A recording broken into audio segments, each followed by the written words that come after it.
Today, we're breaking down the new H1B rules for 2025. If you've been asking yourself, what are the new H1B rules? You're exactly where you need to be.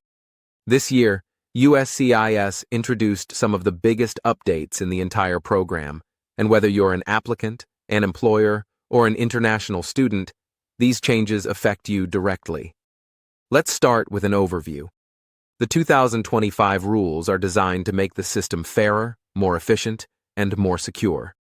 USCIS is pushing for a selection process that rewards genuine employers, real specialty occupations, and highly skilled talent.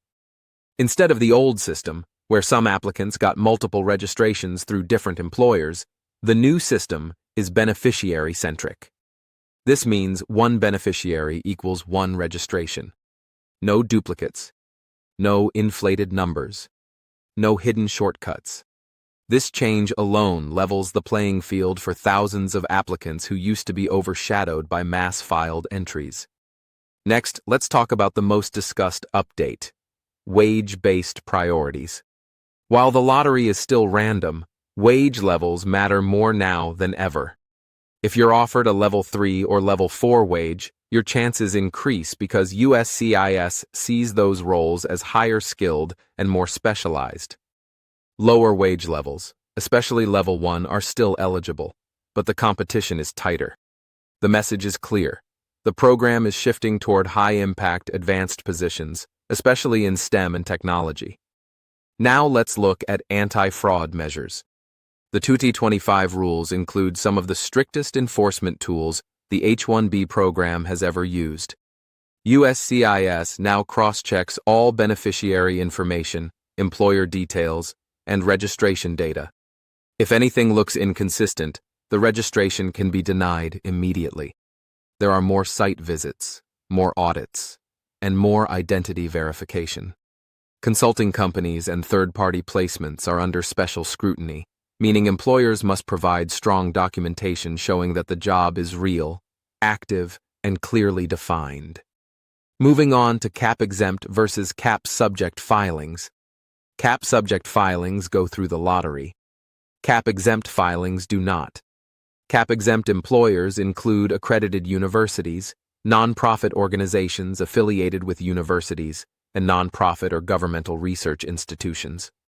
The new rules clarify what counts as a real affiliation. It must be formal, documented, and active, not just an informal partnership on paper. Employees who work primarily for cap-exempt institutions may also qualify for exemptions, even if they assist other employers part-time. Now let's talk about specialty occupations. The 2025 rules emphasize one thing above all: degree relevance. Your degree must match the job in a direct, logical way. The job duties must be detailed, specialized, and genuinely require a bachelor's degree or higher.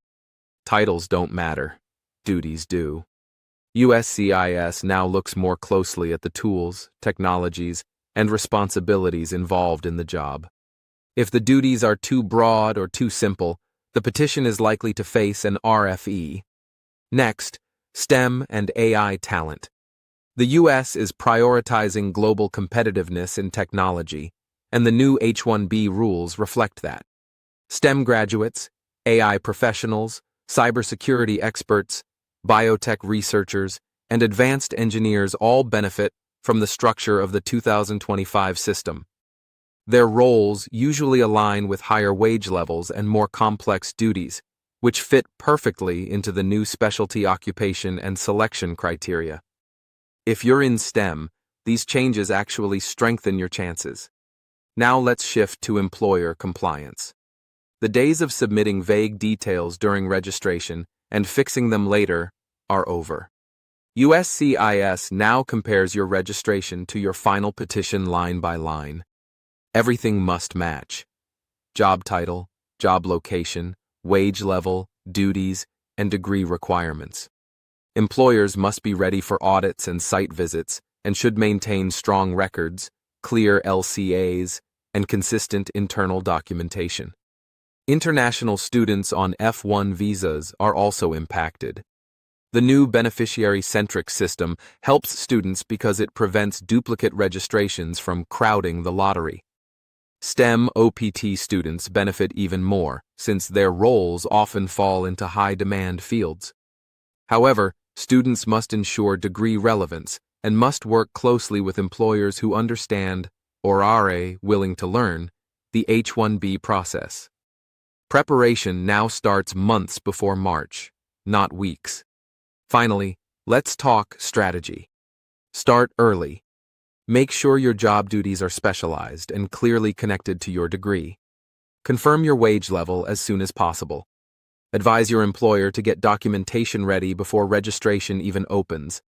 And always have a backup plan, whether that's O1, EB2 NIW, E2 investment visas, or CAP-exempt positions. The new H1B rules didn't make the system impossible. They made it clearer. They reward preparation, honesty, and specialized skill.